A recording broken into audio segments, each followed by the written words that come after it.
Before we begin, there is an elephant in the room that needs to be addressed. As I'm sure you're all aware, by the time this video went up, Rooster Teeth will have shut down, and that means Death Battle is without a parent company. But they did recently post an update video where they essentially confirmed they will survive. Who knows when they'll truly get back on their feet, but I think it's best to be patient about it, and know there is hope for them. Seriously, if any of you on the team are watching this, I hope you're all doing the best you can. This cannot have been an easy situation to navigate, and I am sending all my prayers your way. I think that's all that needs to be said.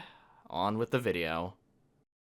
Death Battle Season 10. We are in the double digits now, and oh god, that makes me feel old despite only being in my early 20s. But yeah, 2023 was the year where quite a bit of things in my life finally came full circle, and this season had a couple moments like that. This was also when my watch party friend group expanded, and I got to meet some really cool people, including someone whose most wanted matchup is Sans Undertale versus Lisa Genshin Impact. But as far as the season's quality is concerned, you'll just have to see when I dive into the episodes. One thing I'll talk about now is the Cypher Wheel, a very, very cryptic hint on what the matchup lineup was gonna look like. And I actually kinda like that. Several matchups seemed like they could be in any one of these symbols, meaning nothing was obvious from the get-go. But despite that, my girlfriend and I actually got one unknown matchup predicted correctly, right down to the symbol. But the Cypher's initial reveal was really the only time I was looking to guess the matchups. I was more so looking to wait until it progressed more and more before forming speculations, and in that sense, even if I didn't guess everything correctly, I still had a lot of fun with it. But you're here to listen to me talk about the season it was hitting at, so why don't we start unpacking, because there's a lot. Link to its playlist is in the description as always. Watch it in its entirety if you haven't. Let's just get the show on the road! While scouring the internet for other rankings of the season just to get an idea on what the community consensus is, I've noticed Phoenix vs. Raven was at the bottom of most of them, and perhaps you're expecting it to be here in this list too. Well, this is where you would be wrong. Instead, I think I'd like to talk about Stitch vs. Rocket Raccoon. I know this is a surprise to a lot of you, and quite honestly, myself as well. Season 10 has been very consistent with banger quality, and really, none of these episodes sound like shoo-ins for dead last in a vacuum. Not even this one, since I actually think it's pretty decent. But something has to be here, and of all the episodes I'll be talking about today, this is just the one I have the least incentive to come back to. I'll start off by saying that I liked Stitch's analysis despite not having much of note to say. The hosts getting revolted by Stitch's supposedly really foul language was funny though. The rundown features some issues, however. Mainly the footage not matching what's being talked about at points, and the cutaway being a Boomstick's ex-wife joke. It was a subversion of what the joke normally is, and I can appreciate it for that, but it still left me stone-faced. Which is also how I felt about Rocket's analysis. The beginning was neat, with the start of his naming origin explanation being fairly comedic and the comic panels being brought to life quite nicely, but after that, it just becomes a basic respect thread I cannot retain anything from. It doesn't help that the editing here, outside of what I had already mentioned, is very minimalistic in comparison to a lot of what it's surrounded by. Not to mention the audio cuts out for the sake of a joke so many times, it got kinda irritating, and the jokes themselves weren't even funny to begin with. Stitch's analysis had that too, but it's not only the start of the video, meaning the irritation couldn't have been built up yet, but the rundown was also engaging enough that it balances it out. Here though, it's the only feeling I get outside of boredom. Let's just move on to the fight now. Well, I'll give them this. It is an animated fight between Stitch and Rocket. I'll give it some credit though. It did try to set itself apart by focusing on the fun aspect, and in some cases it works. Most notably with Stitch getting shot a bunch of times by Rocket's turrets, and also when Rocket decides Stitch absolutely needs to die when he says that same offensive thing from the analysis. Beyond all of that though, everything feels so forgettable and middle of the road to me. Plus, there's this animation error where Stitch's spit is shot out at a downwards angle, making you think Rocket's guns would get stuck to the ground behind him. But no, they hit the tree instead. We also hard cut directly to Stitch already getting hit by the Rampant Arms Phasic Cannon, going right past the part where he initially takes the blast. Those may be small things, but they only added to how underwhelming this felt. But easily what contributed to that feeling the most for me was Jailhouse Rocket. It could be because the overall style it goes for isn't my taste in music, but it feels so low energy throughout the entire fight, and as things get more hectic, it only becomes more unfitting, especially since it gave Stitch's true form transformation absolutely zero impact. Not like it got to do anything anyway. The track is like What's Up Danger, where it's far more fitting as a song on the radio as opposed to a backing song for a fight to the death. Okay, maybe other than when it drowns out in the middle. That was clearly meant to back Stitch being nigh helpless underwater. But besides that, the track made it so difficult to get invested in the animation. I still gotta give credit where it's due though. Stitch seeming like he's about to lose here was pretty tense. It's one of very few things I can actually remember from this fight. Same with his comeback and the reveal that he remodeled his rocket launcher into something that flies, stabs, and leaves Rocket in no man's land. No teleportation device to get him out of colliding with his own satellite and exploding! Really fun and bombastic way to end the animation. Is what I would say if they didn't decide to kill the Ice Cream Man too! I know it was done at an attempt at humor, but in execution, it actually felt unnecessarily mean-spirited. It is not a good look. There's also the conclusion contradicting the animation. They say Stitch wouldn't be able to handle Rocket's more powerful weaponry, except he was able to handle his strongest gun just fine. He got damaged, sure, but he not only survived at the end of the day, but also won. I also don't like how Stitch was in Wiz and Boomstick's lab at the end. He wasn't sent flying at the end of the animation, and he's not a fourth wall breaker. Why is he here? Yeah, this episode has quite a lot of problems, but I also think you can see where I'm coming from where I say this isn't last because something has to be. If this were released in any other season as it is, it would have been a spot or two higher at least, but since it's here, it's unfortunately stuck being the weak link. Still though, I hear this was the Raptors' most wanted matchup, and from what I hear, he got a ton of enjoyment out of it, and I'm very happy he did. I just wish I could, however. As of this year, or at least with my lists, we have hit a new record. Ant-Man vs. Atom is only the second episode I'm talking about today, and we're at the good episodes now. The earliest it took before was when we got to number 14 in the Season 6 video. And go figure, it's the Marvel vs. DC premiere breaking the record again. Now isn't that a funny coincidence? I don't have a lot to say on the analysis. I liked hearing about how Ant-Man grew as a person after his mental state went to shit. That's about it. As far as jokes go, there's really nothing memorable, and it's all overshadowed by Boomstick's whole thing about pizza anyway. It was fine in Hank's rundown, and it could have ended there, but then it's brought up again in the Adams rundown, and it's overstaying its welcome. And it's made worse by Wiz's characterization being, bad. I get being annoyed by Boomstick's pizza analogies, but it ruining science for Wiz altogether, coupled with how it doesn't even correlate to what he had just said to begin with, it feels so out of character. Hell, I feel pretty much the exact same way about him being legitimately hurt by Boomstick questioning his status as a scientist. Buddy, we have had at least 171 episodes prior to this that prove that he is less of a scientist than you are, and I'm pretty sure you know this! Are you sure you're not an imposter?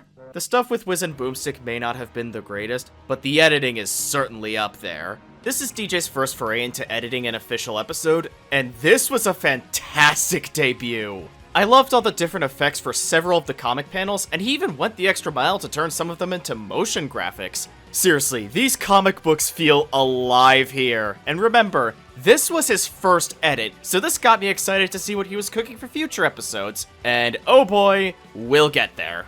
For now, let's see what the animation consists of.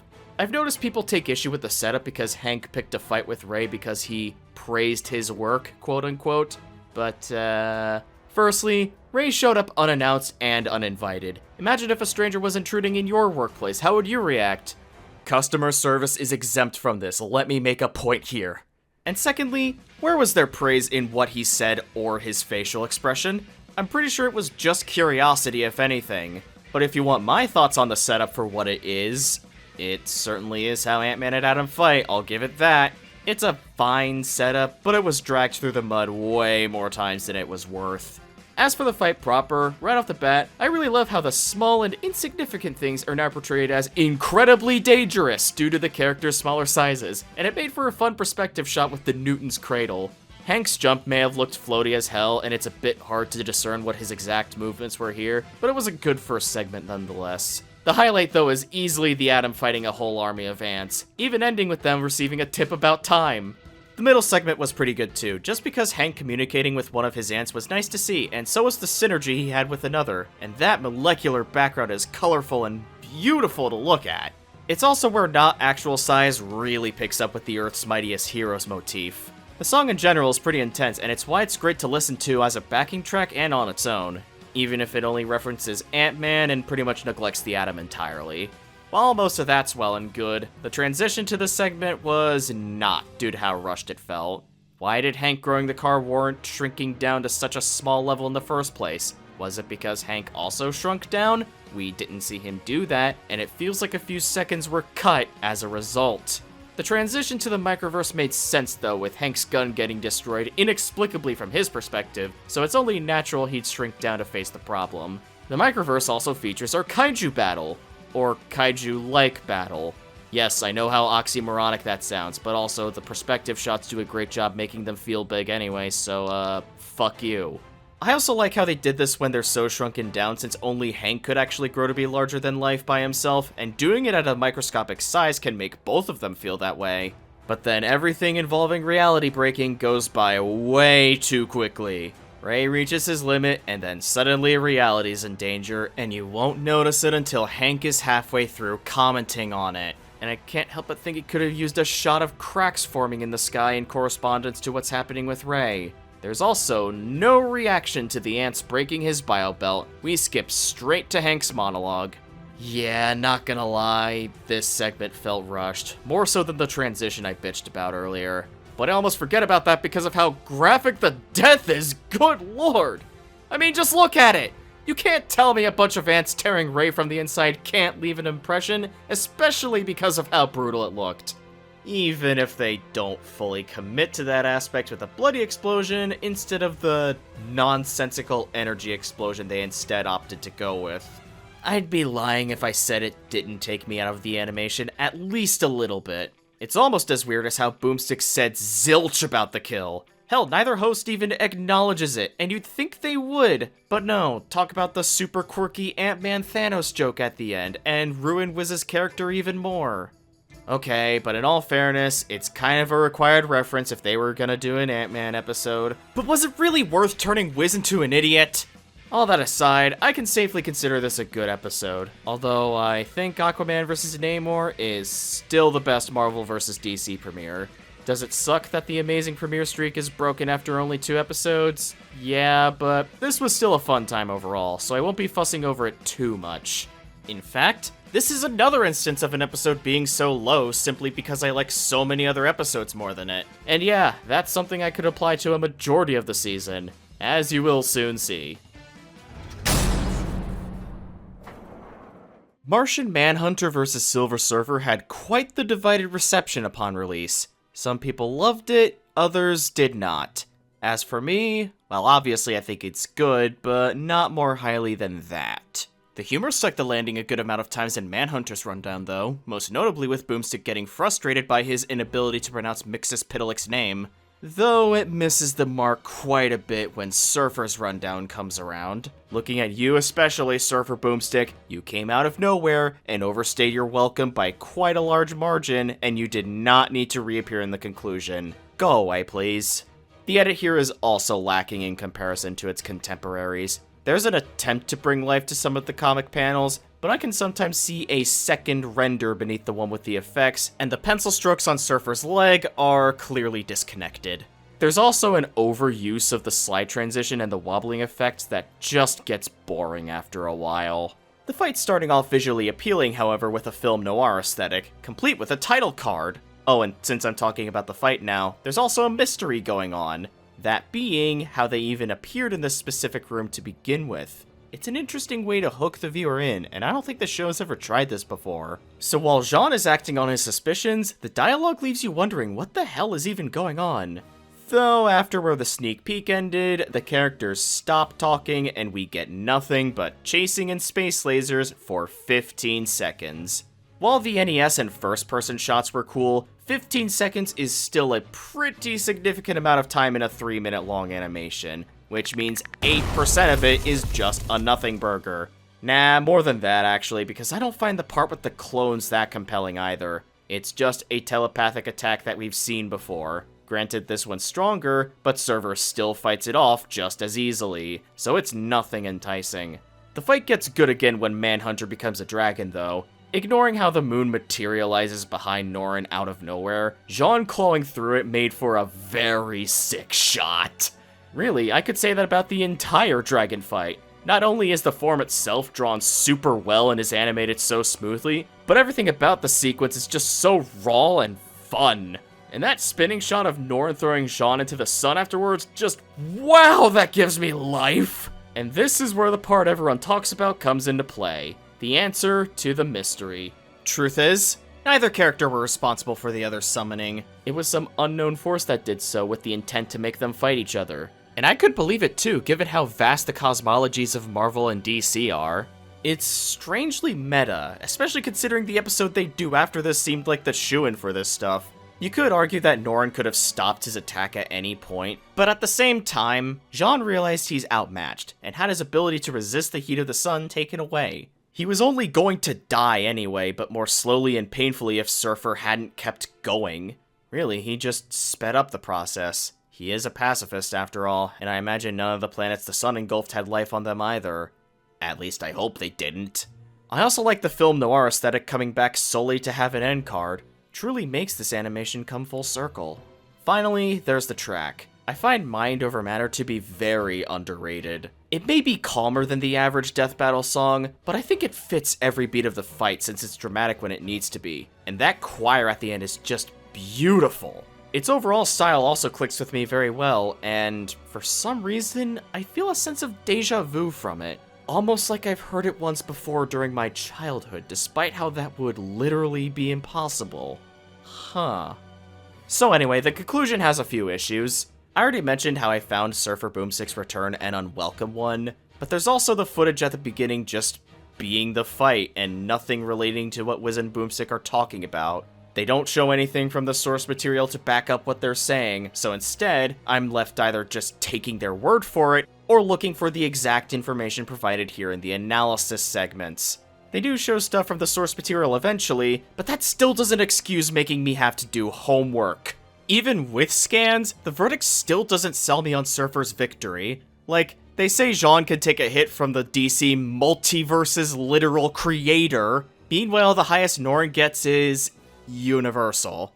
And the argument for him winning just boils down to just power cosmic go burr, without showing any example of how it goes burr in any way beyond anything Manhunter can handle. And the thing is, Surfer winning is the nigh-unanimous consensus, so how did the episode accidentally suggest otherwise?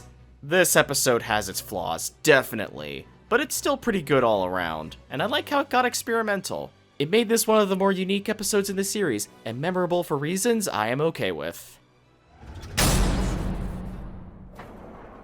If you remember from last year, Death Battle would hold a ballot for their channel members, where you could suggest a matchup in the hopes that it would become an official episode. 2 polls would come out of this, one for a 2D episode, and another for a 3D episode. The winner for the latter was Cole McGrath versus Alex Mercer. Despite casting my vote differently, I'm actually happy to see it win. It's been requested since the beginning of the show's existence, and quite honestly, I'm surprised it hasn't happened before now. And it's why it stings to have to put it this low. I didn't put it lower for a reason, but also, oh boy. I can respect the team for wanting to make it stand out from its contemporaries because of it winning a poll, but making it seem like a lost episode from 2013 is just not it. It's cute that it brought back Let's End This Debate once and for all, but I'm not about to pretend its arrogant sounding demeanor isn't exactly why it got ditched in the first place. There's also the jokes being unfunny, and I'm almost certain most of it isn't even 2013 humor anyway. Like, I'm pretty sure the word pwned had already run its course when that year came around. We also got 3 Boomstick's ex-wife jokes, which were commonplace during the era despite there being none in 2013, but get this. it doesn't automatically make them funnier than not at all. There is still some good stuff though, like Alex's cutaway where Wiz's duplicate of the Blacklight virus morphs into him, even if it never would have happened in 2013 to begin with. And that honestly makes me think about how if they didn't take this analysis in the replicate the old days route, it would have been a lot better. In fact, this point is proven by the modern treatment shining through and making these story coverages really compelling, and I doubt that would have been the case if they were written a decade ago. I actually really liked Alex's in particular. Hell, you can see a bit of passion in it with Boomstick quoting Heller at one point. Honestly, it makes me want to try getting into Prototype now. In fact...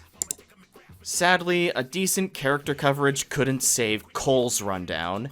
Aside from the aforementioned jokes, it's also chock full of egregious and unnecessary references to other things. It comes across as trying to make Cole sound cool without actually agreeing with that sentiment themselves. There's references in Alex's rundown too, but most of them felt organic and not in your face, which is how they've typically been throughout the series in general, whereas they're forcefully shoved down your throat here. Doesn't help that the intro gives the impression that they didn't want to do this in the first place. It's true the characters haven't been relevant in years, but also, the way they go about it, and Boomstick's tone especially when he mentions finding a script for this matchup in the trash, it just feels passive-aggressive. The lack of passion claim would be disproven in Alex's rundown, and the fight especially, but it's still a very unwelcome entrance. Wait, oh yeah, the fight! That's my justification for putting this up here. The setup's pretty good, with Alex destroying some helicopters to feast on some unfortunate people, only for Cole to stop him and engage a fight with him. It's simple, yet effective. The helicopter inexplicably disappears, but whatever. Anyway, one of the big reasons why the team held off on doing this matchup for so long was because of the challenge animating Alex's tendrils would pose. But if you ask me, I think it's a challenge the Blender team succeeded in because they're animated very smoothly. And on that note, seeing Cole rail grind on one of them was sick as hell. As a matter of fact, there's lots of fun pieces of choreography here besides that. Alex throwing Cole into the air, Cole catching Alex's neck in his amp and throwing him into another nearby building, and Cole jumping across the helicopters coming his way especially. It's all very enjoyable stuff. You've also likely noticed how all of it happened in different parts of the city. Given how they're both sandbox game protagonists, I love how thoroughly their fight is exploring this place, and this includes the inside of one of the buildings too. It also features some horror vibes that I've taken a liking to, with a bit of screaming preceding Alex revealing himself to Cole in his evolved state. It's genuinely chilling, and I love how the music was altered to suit it too. And speaking of, Inhuman is fine overall. I think the string instruments that play while Swats is singing are really intense and helps elevate parts of the fight for me. And the lyrics are about the moral scales of the characters' franchises, which I think works really well. But I also think the instrumentals that back the rapping parts sound super generic and quiet and thus low energy, and takes me right out of the fight if it's continuing into the more intense action. Case in point, the tornado scene.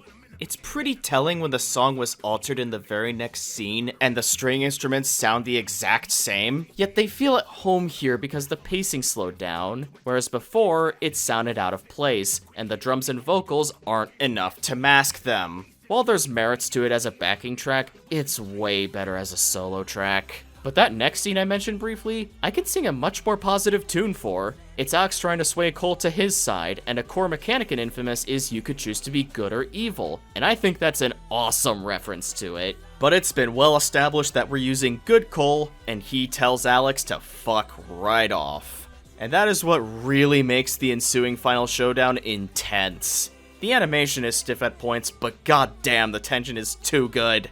And then it ends with Alex trying to absorb Cole, who resists completely, and then does the same to him with no difficulty. Such a great way to end such a great animation.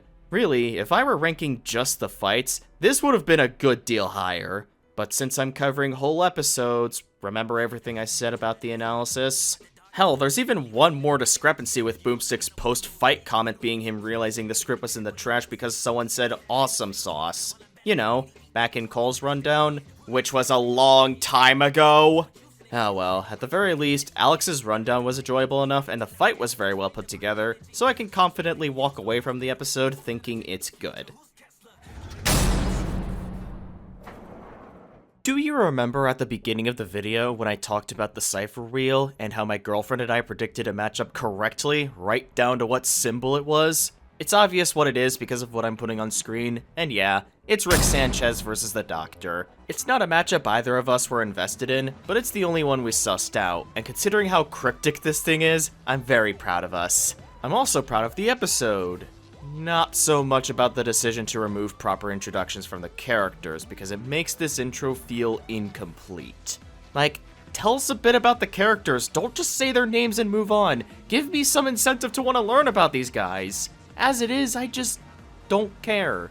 Then again, I'm not sure Rick and Morty is a show I can get a single iota of interest in regardless. I think the art style is very ugly, which isn't a deal breaker by itself, but the more I hear about the show's actual contents, the more disinterested I become because of how gross it typically is. Suffice to say, this is the one franchise featured on the entire show that I have given the hard pass.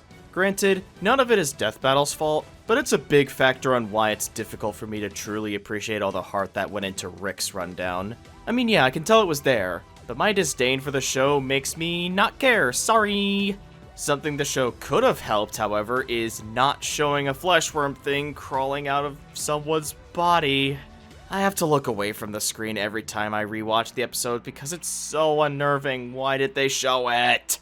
The Doctor's rundown is better, though, even if it's by virtue of its footage not making me wince, so I can say it's a decent time the whole way through, with the only bump in the road being an uninspired, unfunny fart joke. But I can tolerate the rest of the jokes, even if I don't find any of them particularly memorable, save for the dummy cutaway and this newspaper edit, because they were actually kinda funny. Then we get to the fight, and yeah, of course Rick and Morty would retain their ugly-ass art style, but the Doctor actually looks okay. Plus, the backgrounds are all so vibrant and colorful and just breathtaking to look at, and the 3D animation on their ships is so fluid and blends in so well with the hand-drawn stuff, that it outweighs my feelings on the Rick and Morty art style. If there's one part of the fight that looks off to me, it's how choppy the Doctor and all the Ricks look when running around the TARDIS, but that's about it. Easily the fight's strongest aspect, though, is the writing. I like how the fight starts because of Rick refusing to take accountability for crashing into the TARDIS, and chasing after the Doctor when they try to go off and do their own thing. And actually, that's my favorite part of the fight. The Doctor's characterization. They don't want to fight Rick and thus tries to get away from him, and the few hits they do land are just in self-defense. It was especially fun seeing them lying to Rick about how to deal with the Weeping Angels to buy themselves time to escape, while leaving him for dead. Though personally, I loved seeing them hesitate on grabbing the D-Mat knowing what it could do, even if it was their only option of getting rid of the crazy grandpa pursuing him. That last thing leads into a very intense ending, by the way. I mean, seriously, everything that happens puts you further and further onto the edge of your seat, with Victory constantly tilting in both directions and getting progressively more aggressive too, before eventually landing in the Doctor's favor. There's also how creative the finisher was too, with both characters contributing to it with something from the other's arsenal. That was always a detail I really liked. And I love how the aftermath is just the beginning of the animation. Except Rick isn't even there. Morty and Doctor are just having a nice and friendly conversation. And then Rick comes back to haunt Morty, who forgot who he is. That was a fun way to end the animation. But there's still some other things I'd like to talk about here. Wubba Lubba Alan Z, translating to I am in great pain, let's go, is a fun track, and fits both characters' franchises very well. Brent Williams gets across Rick's arrogance really well, and Elliot Crossley, I mean, he's known for being a David Tennant impersonator, and actually voiced the Doctor in official material, so of course I'm gonna say he was great here. The fight in Blips and Chits was also really fun, even seeing Doctor faring well with just a spoon. The place is also home to plenty of cameos, both from the community and also past episodes. They can be found in the various arcade machines or in the plaza. Nothing in the latter is animated, and it looks ridiculous, save for Guts' cape, but it may have been a tall order and a half, and I can't see a lot of casual viewers noticing either. But if there's things I personally take issue with, the screaming sun was a nice way to fake out Rick screaming, but it's very annoying and overstays its welcome. And while seeing all the Ricks messing around the TARDIS was fun, naked Rick is cringe and did not need to be there. That's really all for flaws though. The conclusion has these graphics for all the categories that needed going over, and I really like their inclusion because they not only felt like a natural fit for the show, but they also made this a tad bit easier to follow. Overall, this episode was really good. It being this slow is mainly because of my heavy disinterest in Rick and Morty, and yeah, I see you, inevitable YouTube comment. I too wish I had a better reason for putting this down here. At the very least, my takeaway is that Doctor Who could be something I'll be a fan of later down the line, and I think that's reasonable enough.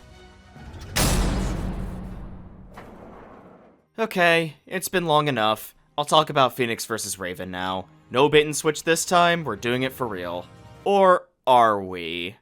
Nah, I'm just kidding. Would have been funny though. You might not assume much from an analysis that starts with AI-generated art. No, I am not kidding. But it is really good past that.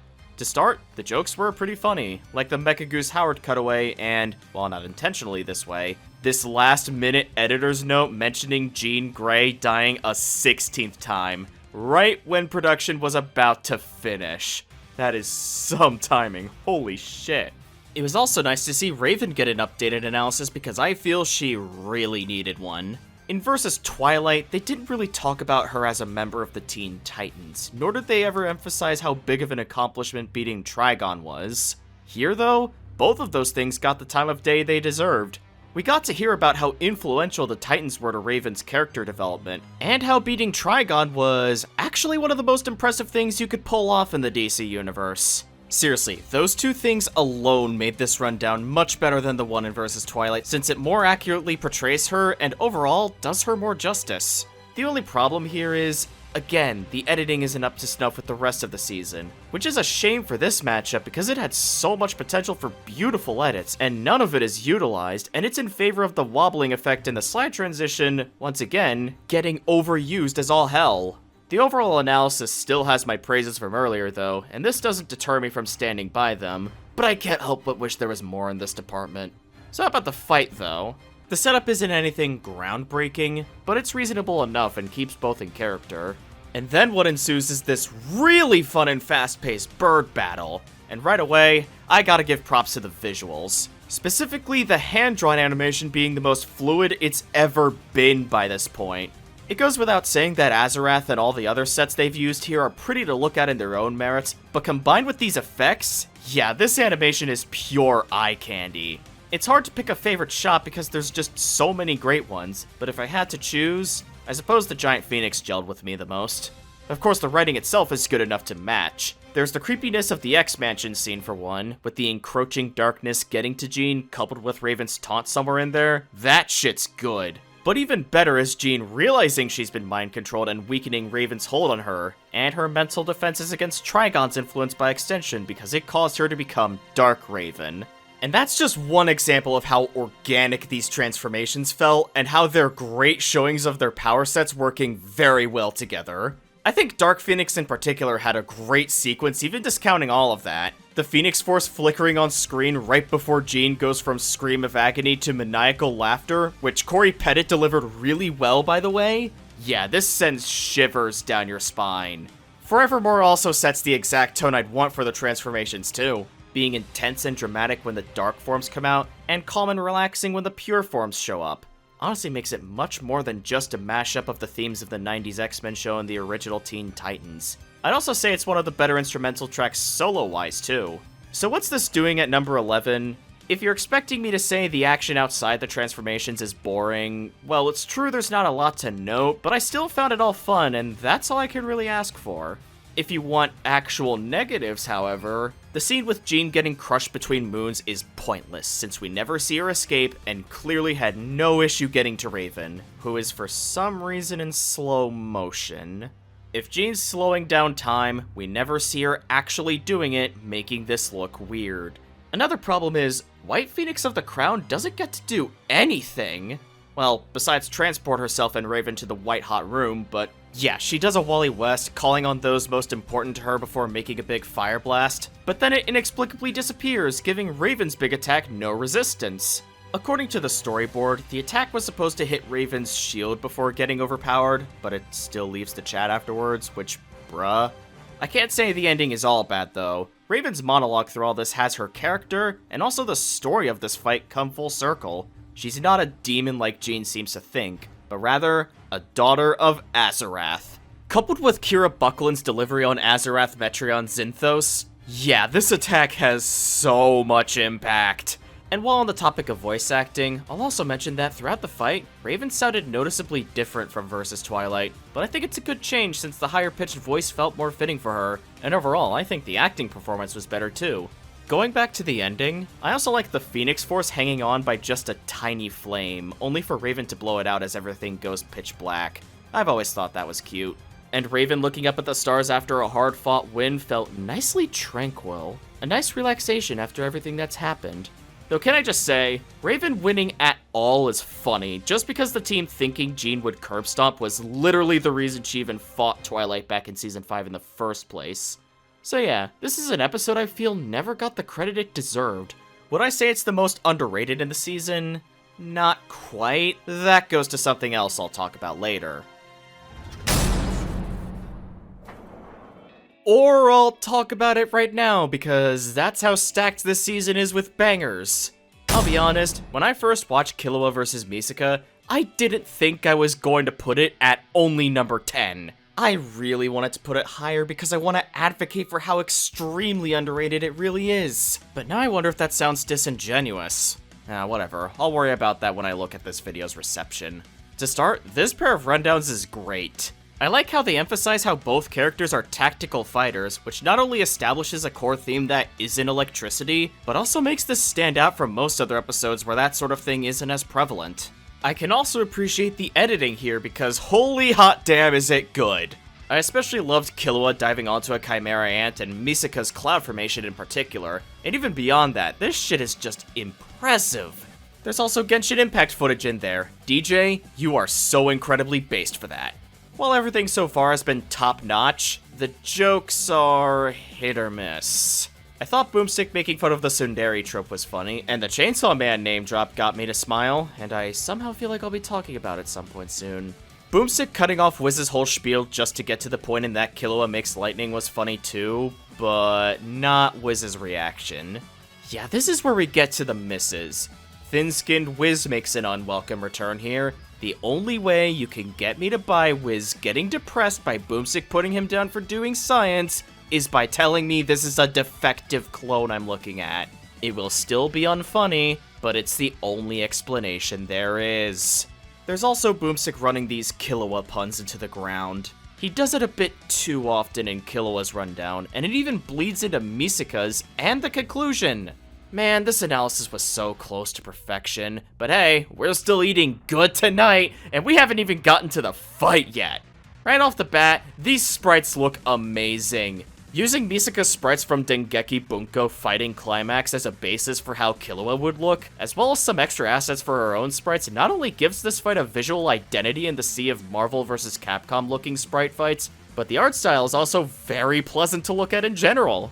Though, something else I should mention about the visuals, I can't help but think Misaka's electricity being yellow looks a bit off, solely because it's always been blue, but I also know it was a creative liberty to have it easily differentiable from Killua's electricity, and he has more of a blue aesthetic to him than she does, and her railgun has always been an orangish-yellow color anyway, so I can let it slide. Though if I had to name actual negatives, the end of the rooftop chase looked a little stiff because of Misaka's building chunk jumping between positions with nothing to mask it, and Killua's skateboard not facing in the direction it's moving. And also, Misaka totally teleports up Heaven's Arena during Killua's Godspeed transformation. That's all the complaints I have, though.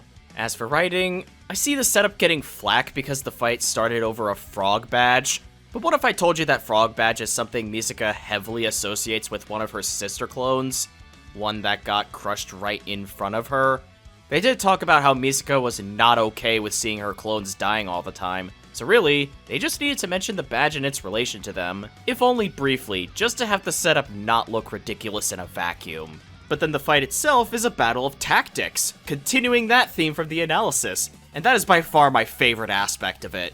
The start is just them figuring out what their advantages and disadvantages are, then assessing them after hitting the rooftops. That would become the basis for the rest of the fight.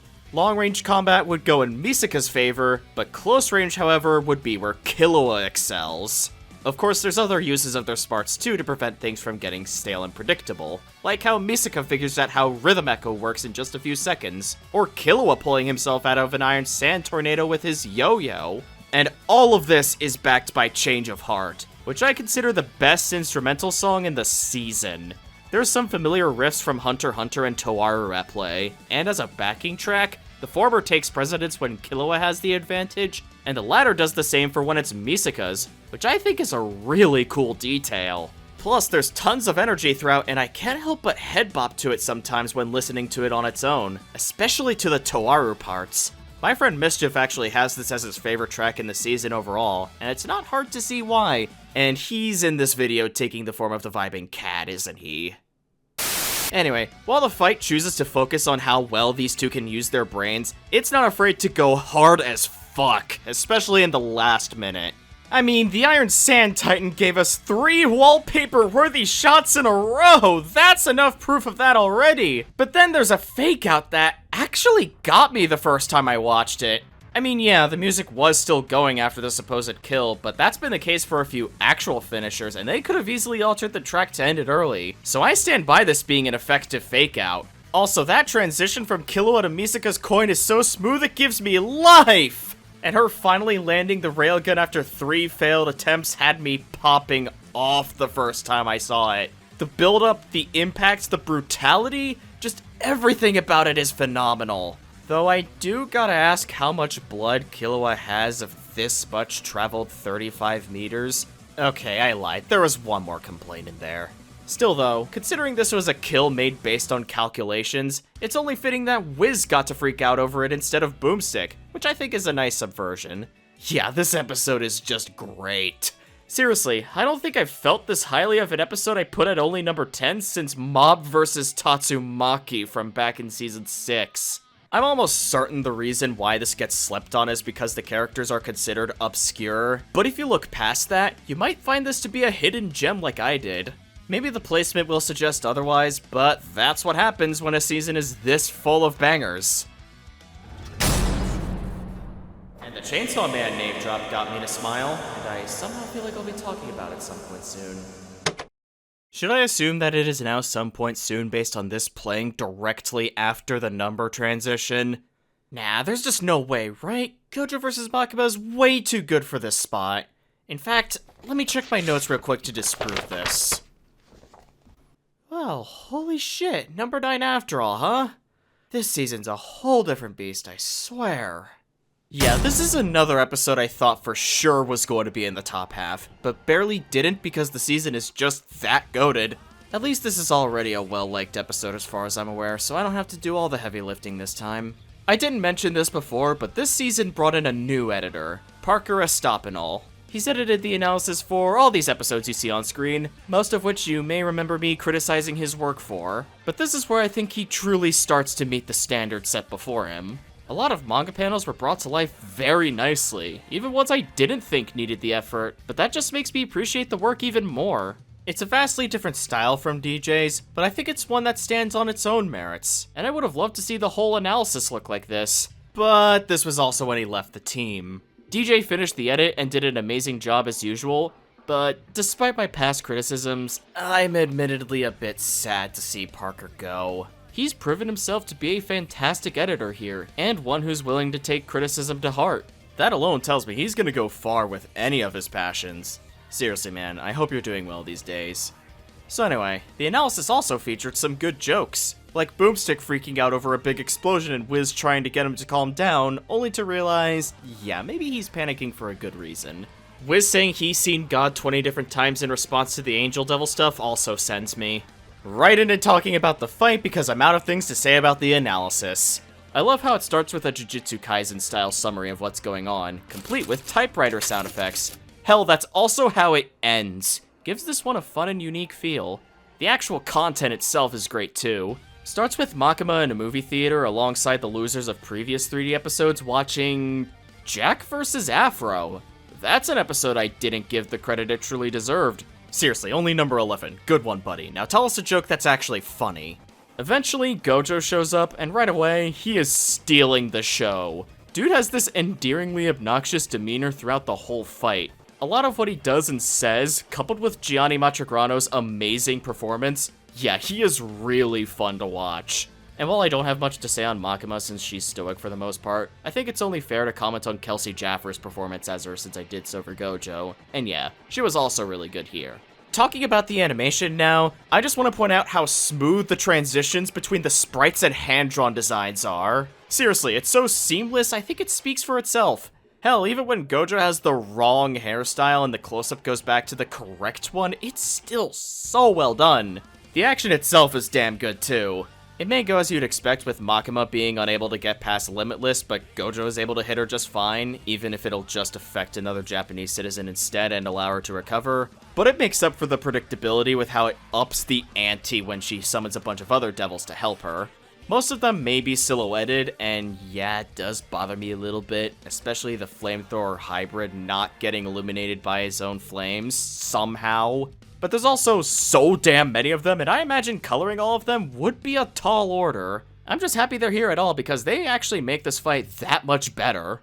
Though while Gojo may think Makima and her devil army can't do shit, bang, he gets hit. And I love how there's a moment of silence to truly emphasize how big a deal it is that Makima finally got past Limitless. I hear people take issue with her laughing afterwards because it's out of character, quote unquote. But if that's the case, what do you call this? Not to mention, she was laughing in response to a distraught Denji asking if he's dreaming, in response to her killing Power right in front of him. The analysis did state that Makima's end goal was to control Denji, who she saw as superior to her and thus couldn't, and this was just another step towards it, and it got a laugh out of her. So getting 4 whole hits on Gojo after struggling to get just 1 in for 2 minutes would likely entail a similar reaction. And her being able to emote at all can also speak for why she'd freak out at getting fed infinite amounts of info at once. Doesn't matter how stoic you are, Unlimited Void and all its cameos will break you. Oh yeah, Gojo coming back was awesome too, and those healing animations were satisfying as hell. About as much as the kill, in fact. Mostly thanks to that death scream, good lord! I do feel like they were rushing through the entire sequence with Hollow Purple, though, with it being rather small in one shot, and then twice Makima's height in the next shot, and there's no animation of it being fired. And that's not the only part I felt was rushed. Gojo reveals one of his eyes in one shot, but the next time we see him, his blindfold is completely off. No sequence of him taking it off or anything. There's also another discrepancy in the ending, with its text saying only 1,012 non-sorcerers were killed, but then Boomstick in the conclusion suggests all of Japan's population died. Yeah, unless 99.999% of it's comprised of Jujutsu sorcerers, then I think they're okay. Still, the ending lets us know who wears the crown. That's a great track, by the way. It captures the dark natures of both franchises very well, and coupled with the Japanese influences, makes this a very fun listen in general. I just wish it were longer than 2.5 minutes, but that being my only complaint only reinforces how good it is. So overall, this is yet another fantastic episode. It just barely not making the top half only goes to show how good the season is. In the Season 9 video, I ditched the bit where I complain about a title I don't like and haphazardly replace it with what I think the given episode should have been called, because I felt it was getting old. But I have to bring it back here because this is the worst title in the whole series. Not only is it not all of Skyrim fighting all of Dark Souls, it's just the 2 you see in the thumbnail, but it's also backwards from not just the thumbnail, but also the video itself! What the fuck? I think it goes without saying that the episode should have been called Chosen Undead vs. Dragonborn. Thankfully, its quality far exceeds that horrendous title. In fact, much like Dio vs. Alucard, this was a passion project for our good friend Liam Swan over here, and it shines through for most of the video, with the analysis being no exception. The Chosen Undead's rundown had some good jokes, with my favorite one being Boomstick overhyping their ability to roll. I wish they kept the trivia of the Moonlight Greatsword being in every From Software game from the preview though, since it's not only fairly interesting, but would also give more context to the universe-hopping anomaly comment, and it felt natural to include in the full episode. Not sure why they didn't. Although I do like how the rundown ends on a somber note. Typically these end on high notes, especially for heroes like Chosen, but considering that's not something either Dark Souls ending would allow, it makes this feel unique in the grand scheme of things. But then the Dragonborn's rundown would bring in some levity immediately afterwards, as it starts with the finally awake meme, and soon after, they'd bring up the various Skyrim mods. In fact, the jokes were generally better here. There's Boomstick bringing up Skyrim spaghetti code and Wiz selling his soul to pay off his student loans, just to name a few. Sure, some of the jokes have the backing music cutting out for them, and it can get a bit annoying, but I think it works in some cases. The writing has other merits going for it too besides jokes, like how they briefly refer to Dragonborn in second person, which is really cool given how they're a blank slate the player could insert themselves into. As for the visual department, the editing there is fantastic. There's plenty of different stuff going on here, like this wipe transition being made of fire, and even some of the visual assets are very well done. This was actually Parker's debut episode, and of all the ones he's edited by himself, this is by far his best work. I think it's because he's had to work with comic book panels in his other episodes, which didn't play into his strengths. And while there's still some here, it's hardly as prevalent as the video game footage, and that I feel really let him shine. The fight's also great, but it does not start out that way. None of the sword swings here have any weight to them. They're so fast and the pauses between them are so long, and it just doesn't look good. The next scene with Chosen rolling is animated very smoothly though, but then it's back to being stiff when we get to the wide shot, and while the sneak peek ended with Smo's Great Hammer having as much weight as it should, the bulk of it was still pretty janky, so I thought we were in trouble. But remember where we are on the list right now, and how much I've praised episodes below this? Needless to say, the rest of the fight picks up the slack immensely. Fun moments are aplenty here, like the Chosen taking an arrow to the knee, or the Dovahkiin using Soul Terror only for Chosen to just come back to life from the first flame. Though the best parts are the ones that are just satisfying, like Odoving showing up to make noises I have not heard since the Pokemon Battle Royale from back in Season 2. And also kill Chosen. I also like the big explosion that would happen afterwards and how impactful it is. Hell, I even got a kick out of seeing them readying their strongest weapons for the final act of their battle, especially with Fireborn coming back in full swing. It is a common opinion to say that it's one of the best tracks in the series, but yeah, it's one I share. From the moment I saw Brandon Yates on Twitter opening auditions for a Death Battle fan choir, I knew it was going to lead to something amazing, and the final product went beyond even those expectations. While I really loved the backing instrumentals, everyone on the choir is just on another level. Hearing so many voices in complete harmony was just beautiful to listen to, and it made this one of my favorite tracks in the season without debate. There's also an a cappella version you should go listen to if you haven't, because even by themselves, the choir was still incredible. Seriously, if any of you are watching this, pat yourselves on the back, because you all killed it with this. Backing-wise, I can sing similar praises because it makes the fight that much more of a satisfying watch. And I like how it was muffled when the Chosen uses the Vow of Silence to counter an incoming Fusro Da, which was a really fun use of their abilities, by the way. The former's effects aren't lasting forever, though, and I like how Chosen talking like a red versus blue character is what let Dovahkiin know they can use the Thum again. The ending beyond that, though, I don't have much to say, besides how I like how desperate Chosen's situation is, and how impactful the finishing Fusro Da was, and how chilling Darkstalker Koth's speech was now that the Age of Dark has begun. Oh yeah, that's the reason they fought. The Chosen sided with Kingseeker Frampton defends the First Flame, while the Dragonborn tries to put it out on Darkstalker Koth's behalf. I like how both Primordial Serpents got involved in this fight because it lets a confrontation between two blank slate characters have actual stakes, and we see them realized once the fight ends. And then the conclusion starts with the "You died" graphic from Dark Souls, and Boomstick starts calling Dragonborn a bullshit boss fight. That got me laughing for a solid minute on first viewing. Easily the best joke in the video, which is also really fantastic overall. In terms of passion projects from Liam, I wouldn't say this holds a candle to Dio vs. Alucard, mainly because of the jank at the beginning, but everything else makes up for it enough that I can say it's worthy of kicking off the top half of a ranking of a season as good as this. Perhaps this is jarring, but honestly, I've struggled to come up with a good way to introduce Frieza versus Megatron for way too long, so I decided, fuck it, I'm just gonna jump straight into it. The analysis doesn't have much for me to talk about. I like Boomstick saying DeviantArt Frieza, and him laughing at Megatron's gun transformation is pretty endearing. Though, on the other side of the coin, Wiz is definitely overacting in his first few lines in Frieza's rundown, and his delivery of Golden Frieza, and it's pretty grating. And Boomstick's whole thing about toy robots overstayed its welcome by just a bit. Good analysis besides those hiccups, even if I don't have a lot to say. Not sure what to tell you, the fight just took up an unusually big percentile of noteworthy stuff this time around. The setup's on brand for both. Frieza wants Cybertron for himself, Megatron tells him no, and Frieza responds with a supernova. It's simple, yet effective.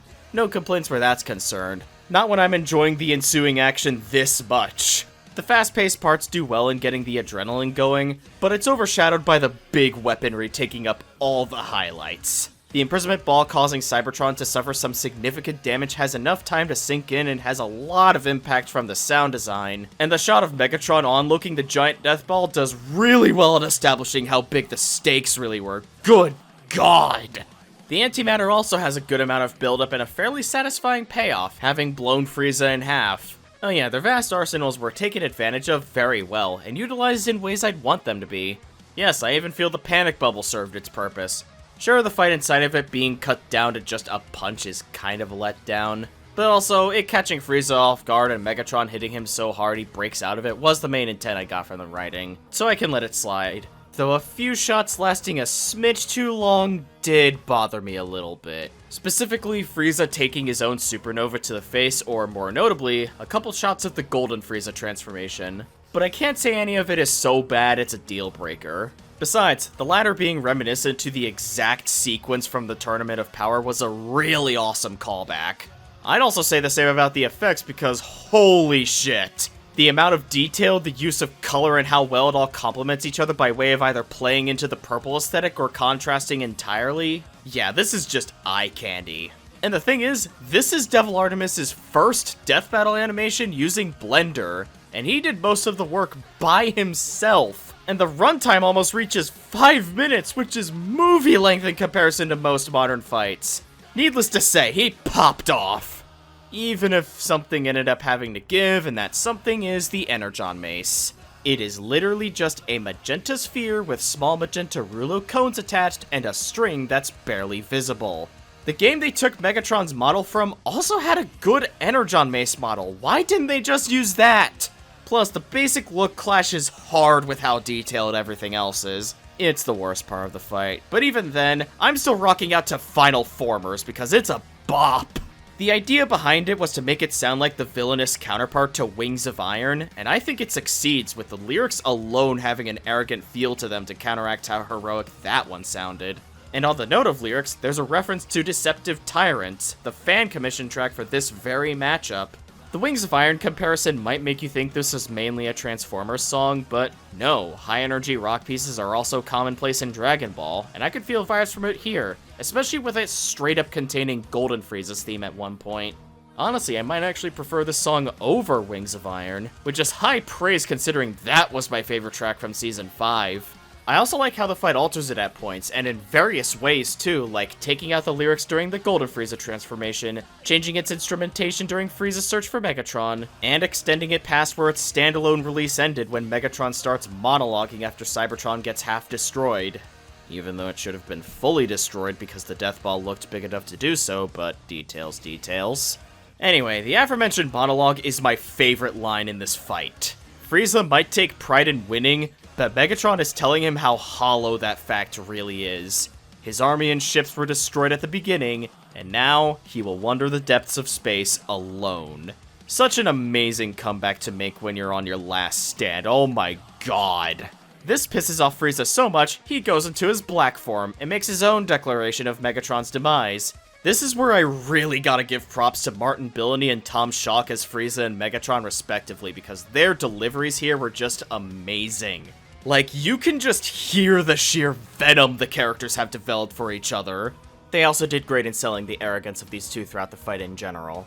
But yeah, Megatron's speech in particular is why the antimatter sequence is satisfying to me, despite how predictable the fake-out was.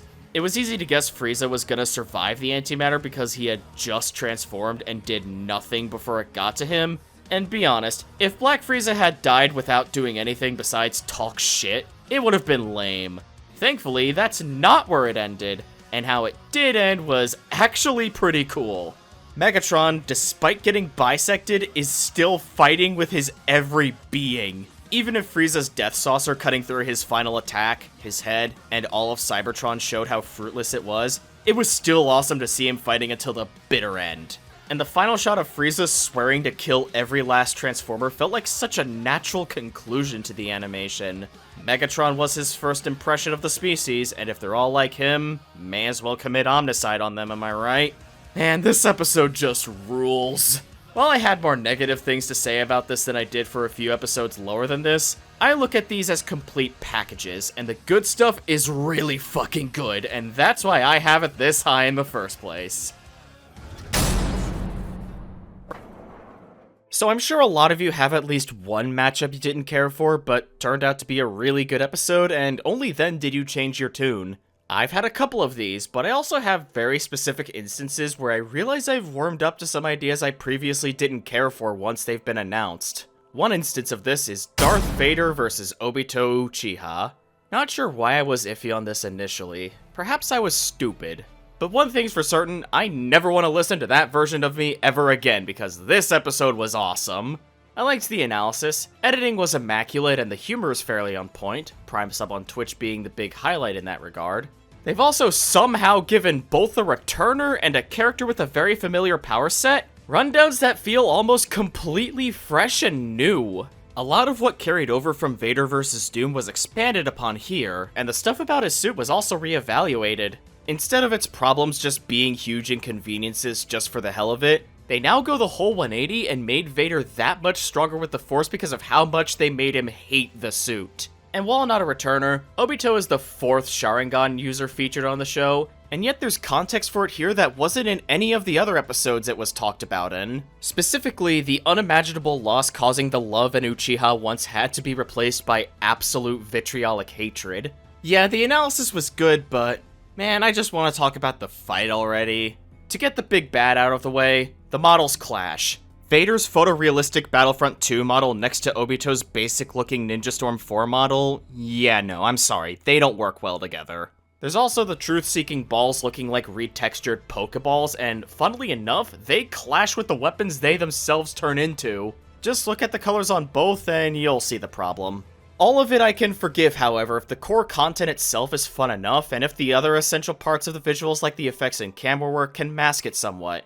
I mean, we're this high up on the list, so you tell me what the verdict is. Hell, I'll even say that the models clashing is something I stopped noticing as the animation progresses. In fact, one thing I love about them here is the battle damage. All of it stays for the entire animation, except for Obito's chest wound, which can actually regenerate in his Jinchuriki form, and his Sharingan eye, which actually can't. That's an animation error. The battle damage also gave the fight a good sense of progression, which made it more engaging for me, on top of it also representing their power sets really well, and fairly creatively too. I mean, who would have expected to see Vader using the Force to make his TIE fighter shoot Obito rapid fire? There's also Obito's illusion of Padme catching Vader off guard. That was pretty cool. Though the action also rushes through a couple things. Most notably, the summoning of the Ten Tails. It's rushed so much, Vader's voice clip can actually be heard a bit into its reveal. Seriously, the shots preceding it could have stood to be a bit longer and had a flash of white before we even see the Ten Tails proper. And you saw me pull off the ladder, and it took me less than a minute. Otherwise, the fight has good pacing, and it had room to include a few satisfying moments. The king of them all being Vader holding back a tailed beast bomb. The camera work, the effects, both visual and sound, and the track going full-on choir, it all comes together to make something truly memorable and amazing. Oh yeah, the track. That's No Moon is a melancholy piece, which fits how tragic these two characters are, while also carrying the energy to complement the action it's backing. The melody also uses that same riff present in Dangerous Gaze and Hollow Dreams, but it's used pretty uniquely here. It's a lot slower and is altered in a couple different ways throughout the song in general, so it feels fresh despite this being its 3rd appearance. Another thing that makes me love this fight so much is the dialogue. Firstly, Jason Marnocha and Nicholas Andrew Louis as Vader and Obito respectively did amazingly in bringing it to life. Though I want to mention that Obito is now the third Naruto character Nick's voiced on the show. I just think that's interesting. As for the interactions themselves, you might not assume much from them if the fight's starting with, "Give me your power!" "No! Fuck you!" "Fine, I'll kill you!" But there's some really good stuff beyond that. Like Obito realizing that Vader also lost his humanity once he notices his robotic leg, to which Vader replies with how it was inevitable from joining the dark side, to which Obito chooses to reply with his summoning of the God Tree and claiming it as inevitable, which was not wrong. I may think Padme's model, Obito raising his arm, and his spiral blade disappearing between shots all looks bad, but it's nothing compared to the sheer emotions being conveyed so well. Vader, trapped in the infinite Tsukuyomi, is Anakin again, and is face to face with Padme for the first time in over 20 years. I think it speaks for itself how I might be feeling, and it's exemplified by the music taking a tranquil turn. And while Obito just ripped that from him, it's the last thing he ever experiences, so he died happy. Hopefully his next life will be much more kind to him though, and that's a sentiment Obito shares, which is really nice. Gotta love it when an emotional ending is executed well. God, I love this episode. While I absolutely think it's better than Vader vs. Doom, I also think Obi-Wan vs. Kakashi is the superior Star Wars vs. Naruto episode, but this is not very far behind. Side note, I thought the reference to the latter was pretty fun, with Boomstick doing the inverse of what his after-battle comment was there.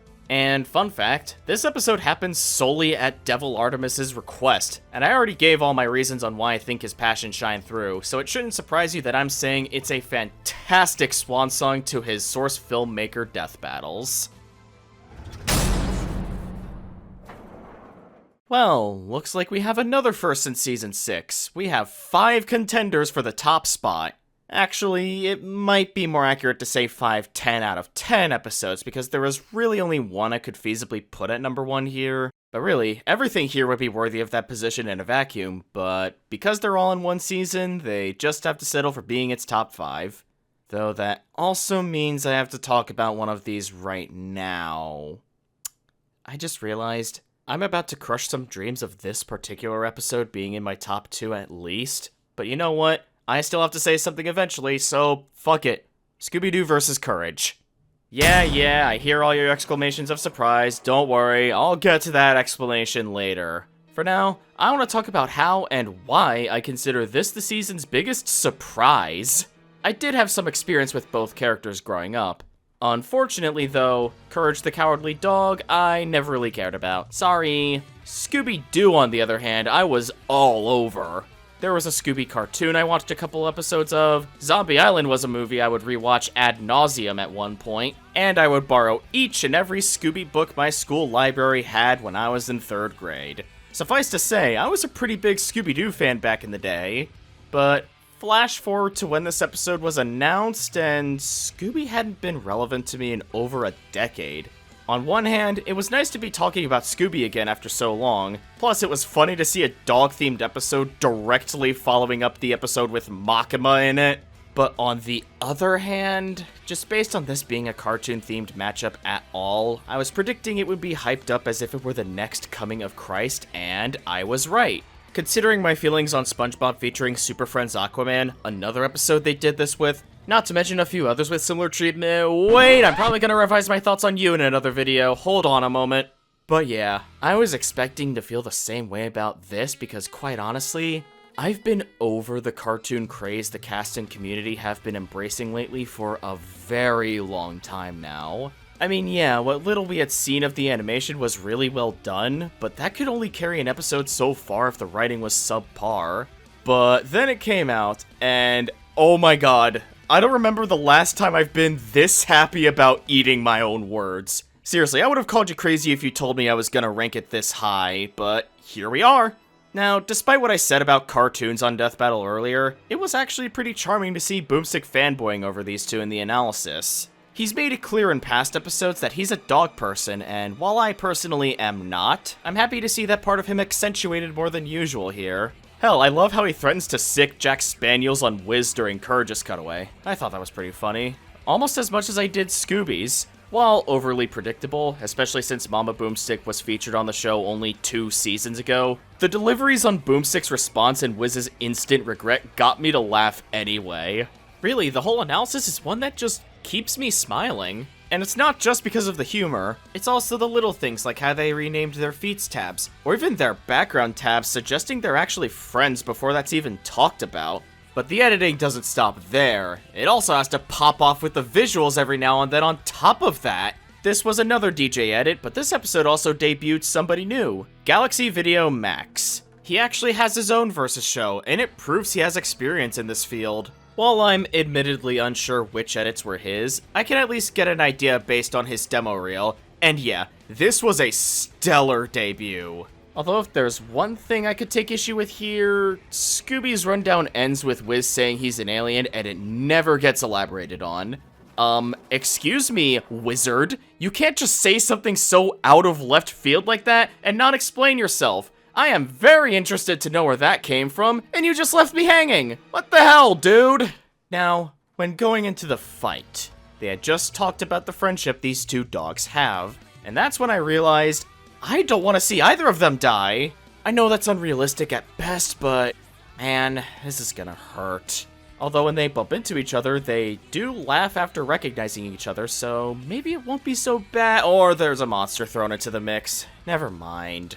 The monster actually makes this one of the most unique fights in the series, though. The two dogs are not fighting to the death, but rather are fighting to not have to deal with the monster. This is evident just from this line from Scooby and how they are only trying to defeat each other in the battle. The monster is still chasing after them even while they're fighting, but it actually doesn't kill the pacing. It only intervenes when it's slowing down anyway, or when something had just finished happening, so there's virtually no whiplash here.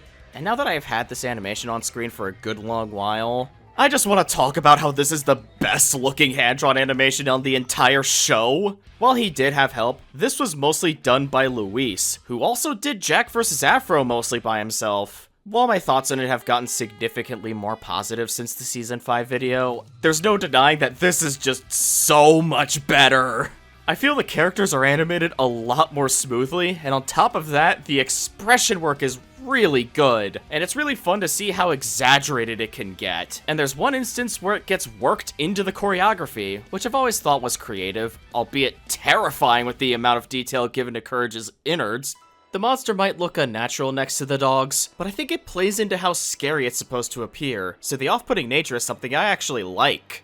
But the appeal of both characters' franchises is how much fun they can be, and you can bet we got several moments like that to counteract the horror factor. The thumb war being a boxing match and the characters running through doors come to mind, but not as notably as Courage bumping into all sorts of monsters that you probably didn't expect to see here. Or the Zobrinsky triangle breaking the monitor in Wiz and Boomstick's lab and pushing them away from it in the process. But easily my favorite part is when Scooby grows to the size of the earth, even eating the whole god bone in the process, and punches Courage Ashra's Wrath style, who screams so loud Scooby is shattered back into his base size and collides with him at terminal velocity, and they both survive? I'm not gonna lie, not once in my 23 years of being alive did I ever think I would witness something so insane from Scooby-Dooby-Doo! What have I missed since tapping out of the franchise 12 years ago? Holy shit! Oh, but speaking of surviving, that's not what the monster is doing. I like how the demons chose to reveal Eustace as the monster before ripping his head into slices and dragging him into their chest. So I guess I didn't watch either dog die after all. The death went to someone who deserved it. Ew. Never thought I'd be relieved to see a draw happen. Oh yeah, this ended in a draw, and believe it or not, there's actually an explanation for it. Like, it's the consensus the research team actually came to.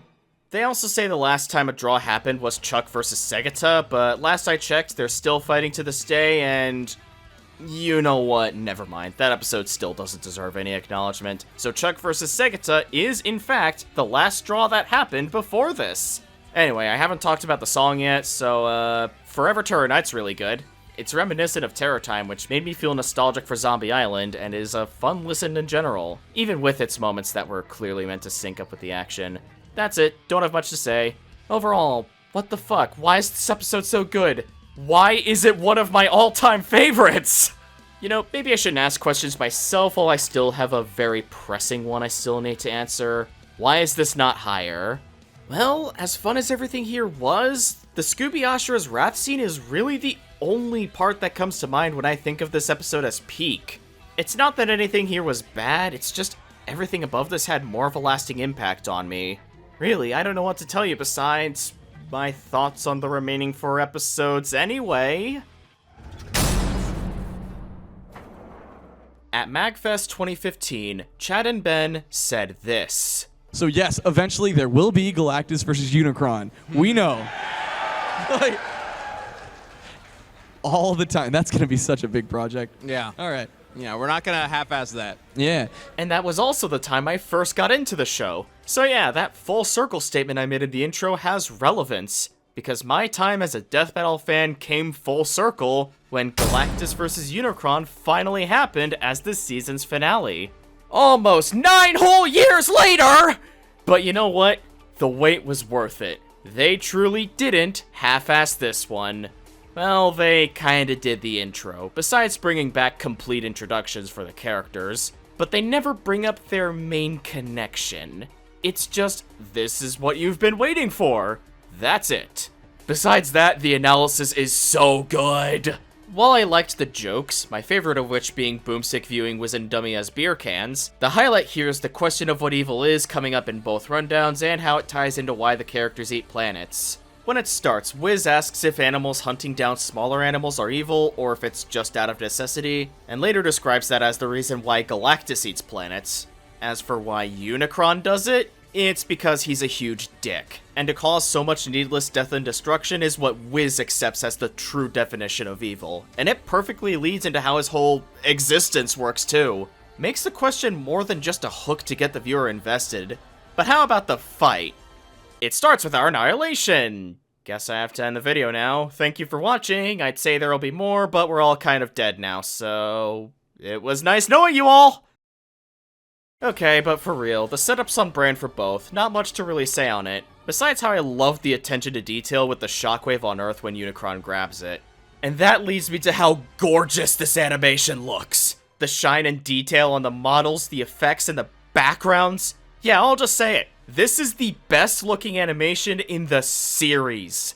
There was quite a bit of competition, but man, this has it all beat. Like, I don't think there's another fight with as much dedication to its visuals than this. The fight itself compares too.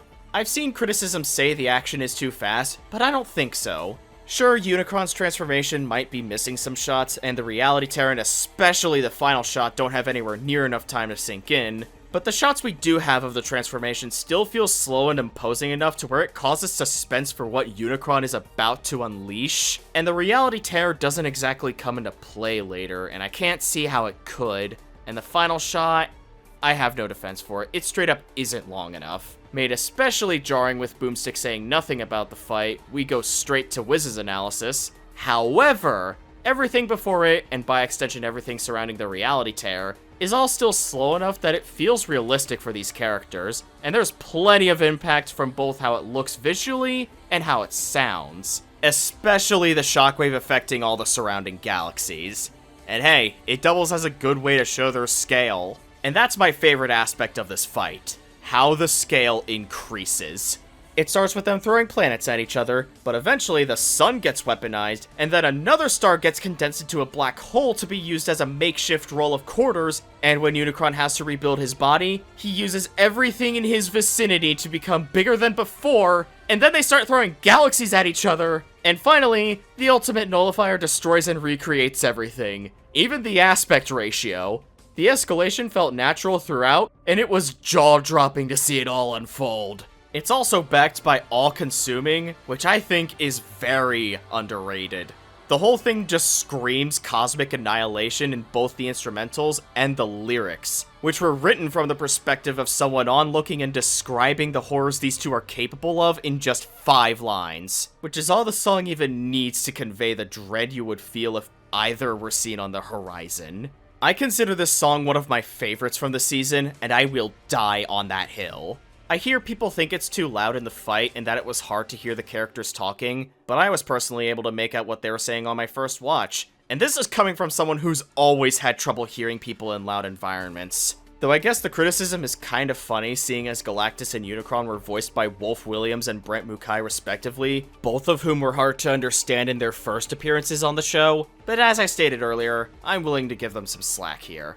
Even if I don't have much to say besides that, they both sounded fitting for their characters and sold their horrifying presences really well. They delivered some really great performances here. As for their dialogue, they're both speaking in poetry, which is not only fitting for them, but also gives this fight its own identity apart from the rest where everyone's speaking normally. Although I noticed Galactus' mouth is not moving when he's speaking here, never mind, LLLLL. But anyway, since I have the ending on screen, I'm sure most of us thought it would be Galactus using the ultimate nullifier as the killing blow, but they instead chose to subvert this by having Unicron possess it and use it himself, which then gives the animation an excuse to include Galactus using his own pocket dimension, and the actual finisher was Unicron getting absorbed. Probably why his spark was purple when it's supposed to be green. And yeah, everything I said about Miska's electricity 6 segments ago applies here too.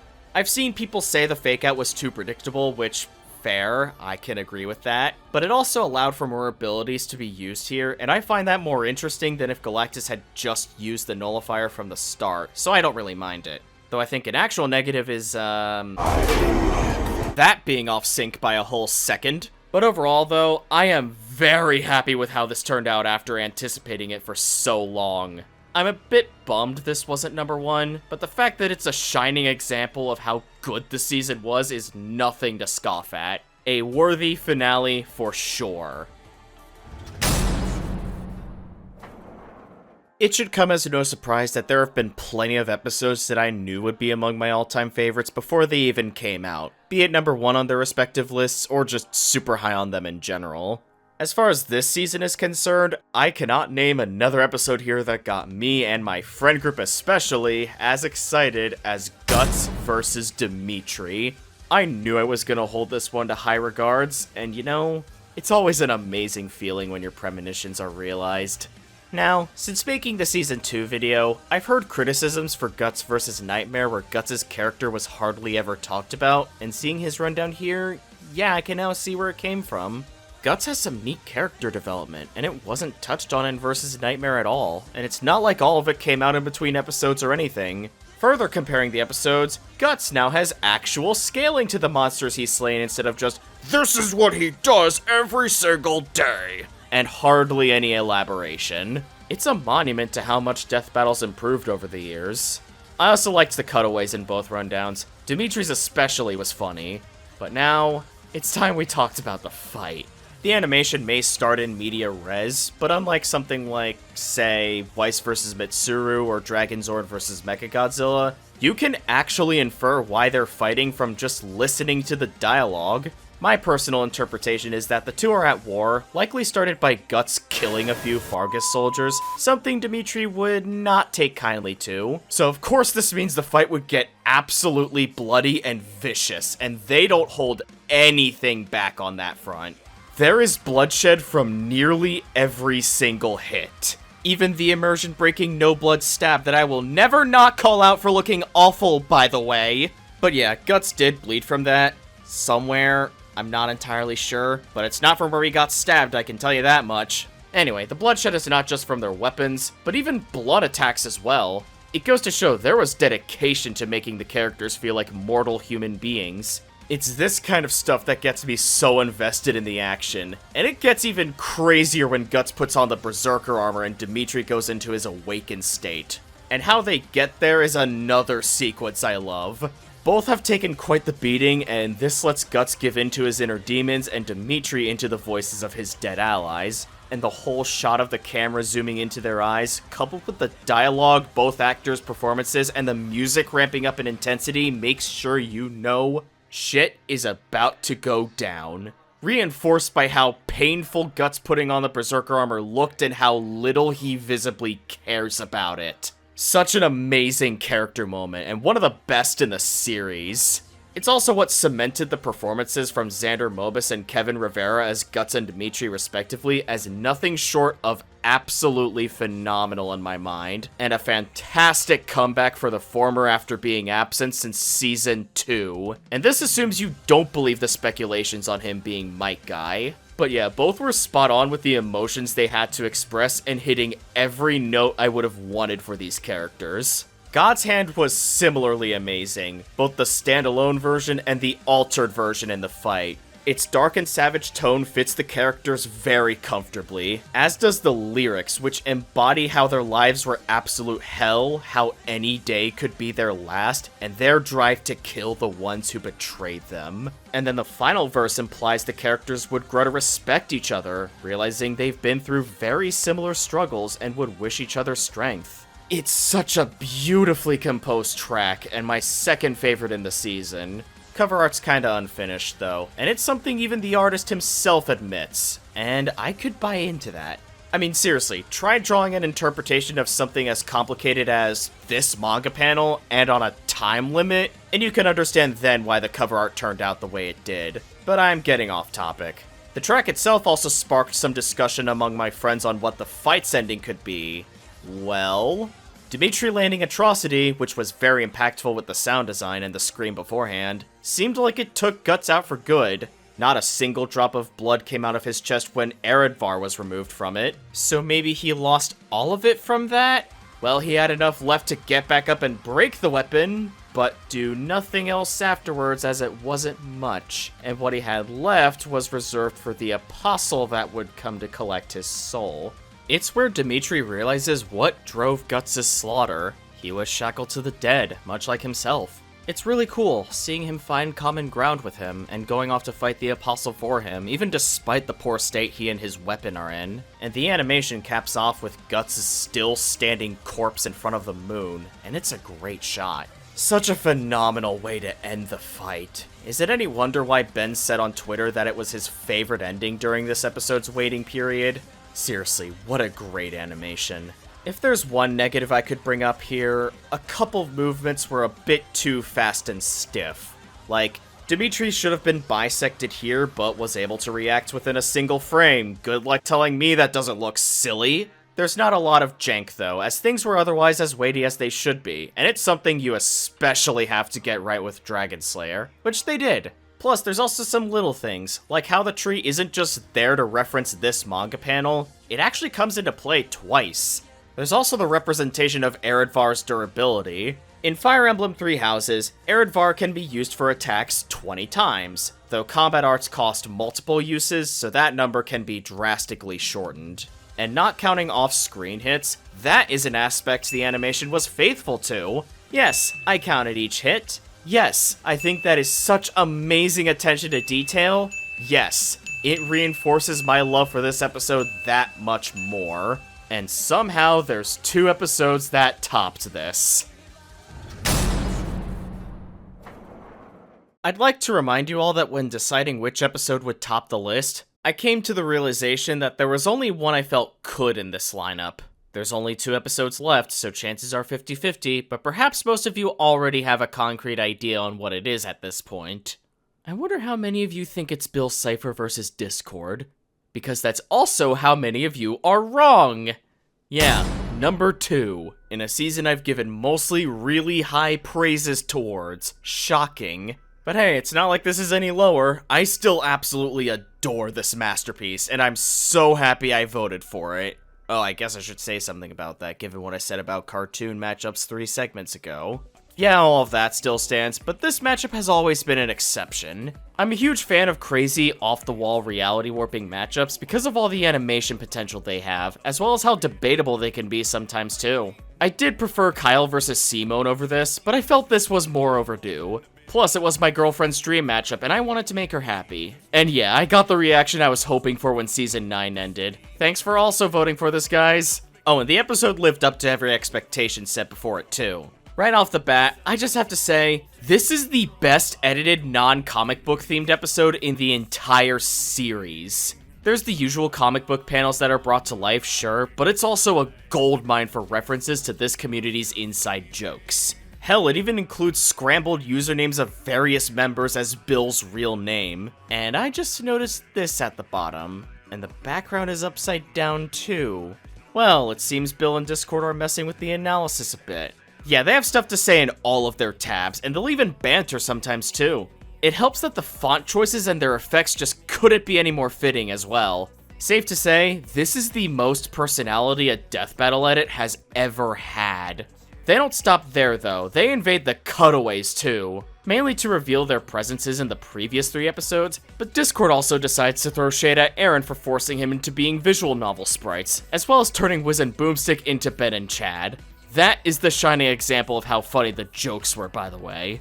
But something else I want to bring attention to is how Boomstick isn't groaning about My Little Pony like he was in all of its past appearances, which got an actual in-universe explanation too. I never mentioned it in any previous video, but it's something I never cared about at all, so it's nice to see it come to an end. Now MLP is getting treated like any other property, and that makes me happy.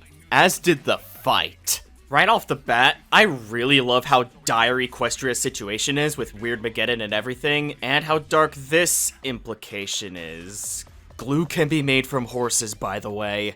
But hey, it's an effective setup since it gives Discord every possible reason to want Bill dead. But it doesn't stop this animation from being super creative and full of fun personality. Both characters are known for their next moves always coming out of left field, and that's everything they do here. Like Discord piling a bunch of desserts on top of Bill and making a quip about it. And Bill's response? Yeah. There's also the two smacking each other into themselves before casually getting bored and deciding to do something else. And Bill gets nothing correct. It's amazing. And finally, the weirdness bubble features a couple of animation styles before ending on puppets. That's right, we finally got puppets. Let's freaking go! And speaking of animation, holy shit, the hand-drawn shots are so clean! This part with Discord could genuinely pass as something from My Little Pony, and a couple of Bill's shots towards the end, much like Gojo vs. Makima, are seamless transitions from sprites to hand-drawn designs, which by themselves are all animated so smoothly. The one and only negative it has is this tracking shot, since it makes it look like Discord stops and moves backwards, and Bill flies into him and lets himself get possessed. But again, that's just one shot out of many that are so well put together. I mean, seriously, you could notice all sorts of new things with every rewatch that could actually elevate this fight that much more. Like the spinning tracking shot where there's even more cameos from community members and a reference to Rick vs. Doctor, which they would do 5 episodes later. It's a nice bonus to go alongside the two characters causing heaps of chaos. And that aspect isn't just limited to the choreography either. Their dialogue is also radiating it, and it made for some very fun and witty banter. It helps that John Patniod and Paul Guyot hit every note needed for Bill and Discord respectively, and I'd say they're both among the best performances in the series. The ending is also up there with its kind. I like how Discord tells Bill he watched his show and knows how he dies in canon, only to fail at delivering a killing blow himself, but he did still succeed at something. Free Equestria and his friends and trap Bill in the Nightmare Realm. Discord may have lost the death battle, but he won the war. And I think that's a nice subversion of the normal harrowing ending we'd usually get if the villain beats the good guy. And Bill realizing that he just needs one person to make a deal with him to escape is the perfect way to end the animation. And I feel the same about him threatening the host and speaking this message backwards, ending the video proper. But there's one thing I have yet to talk about here. Discordant Decipher. I like how the lyrics are the two dissing each other's looks and fighting capabilities, and no relation is ever established between the two arguments because that doesn't make sense, but it fits here. The chorus also encourages you to tinfoil what the result could be, even if the hidden backwards message outright discourages it. I wouldn't call it one of my favorites just because how it sounds in a vacuum isn't quite what I would click with, but I can still recognize it as a great song overall. Just like how I can recognize this whole episode as a masterpiece. Man, anyone remember when I said this in the Season 5 video? Maybe one day MLP will get a good episode. Perhaps that'll be if Bill Cipher vs. Discord happens. That sounds like it'll be fun. Yeah, good god, did that get realized and then some. Honestly, I too thought this would be number 1, and for the longest time as well. But you know, if there's any episode that could have surprised me with how good it really was at the last minute, I'm very happy it was this next episode. Pray we don't get Goku vs. Superman 3 anytime soon. Not gonna lie, I completely forgot I said that until this comment reminded me upon its official announcement. And man, does that put into perspective how much I've grown since that video. Mic quality and everything. Obviously, I wouldn't have believed you if you told me I'd put that episode at number 1 on any list back then, and that would remain true until even when it first came out. I mean, yeah, it was great, really great, but not worthy of being called my favorite. Are you kidding me? At least, that's what I thought. When I went back to it sometime later, I realized it was actually a good contender for the top spot after all. But then, something compelled me to just keep going back to it over and over again, and that's when something hit me. This episode wasn't just a good candidate for number 1, it was the only good candidate for number 1. Nothing else felt like they even qualified anymore, and considering how highly I've spoken of most of the season, that's saying a lot. At that point, it was time to face the music. Crazy as it is, the best episode of Season 10 was Goku vs. Superman 2023. Where do I even begin with this one? I suppose the beginning makes the most sense. Much like Rick vs. Doctor, the characters don't get proper intros, but unlike that one, I don't think it was needed here. This matchup is so big, it's pretty much the face of Versus debating as a whole, and Goku and Superman themselves are among the most popular characters in all of fiction, so I think it actually makes a complete 180 and benefits from the grandness of the episode. And that's something that's radiating from the analysis, just from how it's the longest in the season by itself. There's some stuff we've heard before, this is the 3rd time this matchup happened after all, but there's also plenty of new stuff, especially with Heroes and Infinite Frontier factored in. Even some of the old ground feels fresh with new context, like how the Super Flare no longer renders Superman useless for 24 hours, or the infamous Shockwave Clash getting a massive buff from its last appearance. From the same season, mind you. And finally, this edit surpassed Lex vs. Doom as my favorite edit in the entire series. Bill vs. Discord might have had more personality, but this went so much harder with nearly every asset it worked with. I mean, just look at this! These comic panels have so much life in them, it's infectious!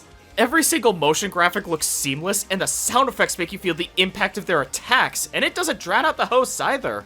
Even for the standards of this season, this edit is on another level! DJ, Max, if either of you are watching this, pat yourselves on the back, because you guys knocked it so far out of the park, it's not even on this planet anymore. Now, let's talk about the fight. Oh god, there's plenty to gush about here. It starts in media res, sure, but similar to Guts vs. Dimitri, you could infer what the setup is, and it's easy to tell from the entire fight dynamic and also this dialogue exchange that this is a friendly spar, likely started by Goku wanting to find out how strong Superman is at his peak. And speaking of the fight dynamic, god, I love it so much. Not very many characters have wanted to draw out their opponent's full potential, especially not as much as Goku, and it allows for a side of Superman that wasn't present in 1 or 2. Clark choosing to humor Goku not only sets this fight apart from the other two where he just wanted to get away from him, but it's also a more enjoyable dynamic to me. Look, I'm a sucker for wholesome fights like this. You'd know this if you've watched my past videos. The characters were also brought to life beautifully by the voice acting. After voicing many variations of Goku, it's nice to see Michael Kovac finally get a chance to shine as the base character, and I think he did well with every delivery. The direction to make him sound like his abridged self is something I'm feeling iffy on, but I can also see how it's too iconic to simply do away with. Xander Mobus as Superman was also a fantastic casting choice. All of his line reads give off wholesome and friendly emotions, and in one instance regret. He truly felt like Superman. Although, am I the only one who finds it funny that the 2 characters he voiced this season were also in Season 2, the only other season he was credited to have done voice work in? I don't know, I just thought it was interesting enough to bring up. Although Masako X and It's Just Some Random Guy didn't reprise the characters here, they did make cameos in Superman's alternate reality punches, and that was cool to see.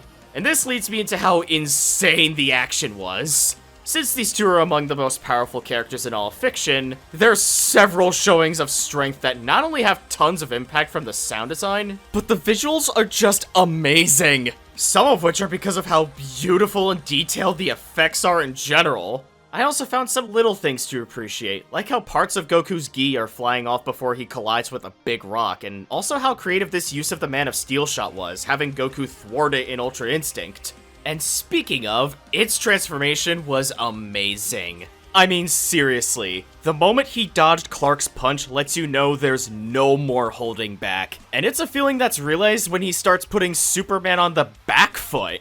It's also all made better by how well Super backs it up. And you know what? I'm just gonna outright say it. This is my new favorite song in the entire series. It has so much energy in its rocking instrumentals, and just like Mighty before it, feels very inspiring and heroic in its lyrics, which sound like they were written from Goku's perspective, and that he's happy to be fighting someone as strong as Superman, which in turn makes the whole song sound that much more positive, and matches the exact vibe the fight was going for. Seriously, the moment this song came out, it lived rent-free in my head for days, and I just could not stop listening to it. It being my new favorite was also another full circle moment, since Brendan's first ever death battle song was for Goku vs. Superman 2. Funny how that worked out. And much like God's Hand, its ending got my mind speculating on how the fight could end. So how about we talk about that now? Goku is repeatedly hitting Superman so fast he has to use the Super Flare just to get him off of him. Yes! That was the big new thing Superman had in his second outing, and he never used it! So I'm happy to see him finally use it here. It gives him the opportunity to fly into space and through multiple stars, all powering him up in some capacity. He's finally going all out, and Goku is reveling in this. It's the thing he wanted him to do from the start, and it's nice to see him finally succeed. Now it's a true fight between gods. That's the best way I could describe how insane this ending is. I mean, the freaking Earth blows up and the punch clash with the Ultra Instinct Avatar breaks reality! The Dragon Balls were previously established to have existed in this scenario, so they can just push it all back later. But yeah, this was such an amazing ending! And the fight peaks with its visual aesthetic and sound design right here. It's a bunch of very busy shots, but none of it was confusing. You could still tell what exactly was going on, and it was a real spectacle to behold. And then the aftermath? Goku comes to and realizes he died from that impact, but he's still able to communicate with Superman, and they agree to fight again someday, while looking at plenty of other realities where Gokus are fighting Supermans. Or is it Supermen? I don't know, I just think this was the perfect way to wrap this animation in a nice little bow. The conclusion, similar to Rick vs. Doctor, has its own visuals for all the important stats that needed breaking down. I liked it here for the same reasons I liked it there. Go back to that part of the video if you need a refresher. But what comes after is what sealed the deal on this being number one. After doing a matchup with as heated of a discussion as this, Wiz begins to realize, was this entire show just about reducing characters to only their feats and abilities in a vacuum? Because that doesn't sound fun. What has the point been this whole time? Boomstick has an answer, and it's one I think everyone who feels the same way should hear. It's not that the characters are just noteworthy for their power sets, it's just simply another way to enjoy them. To gain new insights on characters you already liked and comparing them to each other, and possibly others you might not have known about before. That sounds like a fun way to engage discussion about them, and media as a whole. Makes me think about how far we've come since the days where they were always claiming to be the end-all be-all to Versus discussions. Because of that, I would also call this a symbol of growth, and as someone who's been watching since Season 2, it's beautiful to see. I could also say that about self-reflection in general. Do that, and you're well on your way to becoming better and stronger, and this show's clearly taken it to heart. After thinking on this as much as I did, I couldn't not put this episode here. But I think I'll go further and say, this is my new favorite episode in the entire series. Yep, the sheer domination Iron Man vs. Lex Luthor, Dante vs. Bayonetta, and Wolverine vs. Raiden had in my overall top 3 has come to an end. Never thought I'd see the day, but Season 10 found a way. By simply coming out with an episode that's just outstandingly amazing. I mean, sure, I could have brought up how this explosion hard cut is awkward, or how stiff this hand-to-hand looks, or how the two clearly going into doing more flying brick clashes instead leads into the Force getting pile-driven, but in the grand scheme of things, I couldn't care less about any of that. What I see here is a true work of art that has a lot of passion put into its extensive analysis, amazing fight, well thought out conclusion, and an uplifting message about Versus, which funnily enough ends on the hosts having an argument, not even announcing Superman as the winner, which I've always found very heartwarming. The best ending they could have gone with for this episode. Fitting how I also can't think of a better episode to call the best of Season 10 and all of Death Battle than Goku vs. Superman 2023. And that was Death Battle Season 10. From what I'm aware, most people have labeled this as the best in the entire series, but is that something I truly agree with? So yeah, Friendship ended with Season 6. This felt like Death Battle at their absolute best more consistently than that season ever did. I still hold 6 to high regards, but I'd be lying if I said it didn't start to age a bit. It's possible I could say that about this in a few years, but for right now, it's easily the most stacked lineup of episodes a season of the show has ever had. And that includes my favorite episode in the show, something not even Season 6 was able to boast at any point. That, and its lowest point only being a decent episode, says enough on this being my favorite season in the entire show. And you know, I'm content with it being the most recent content on the channel while it goes on an indefinite hiatus. Truly, the Rooster Teeth era of the show went out with a bang. While it's unknown when Season 11 will happen, I doubt it'll be this year, and it's best to just be patient about it knowing the situation the team is in. I look forward to it when they make a comeback, though. For now, I think that's gonna be everything from me. Thank you for watching, I hope you enjoyed. Leave a like, comment, subscribe, all that stuff. Until the next video, take care of yourselves.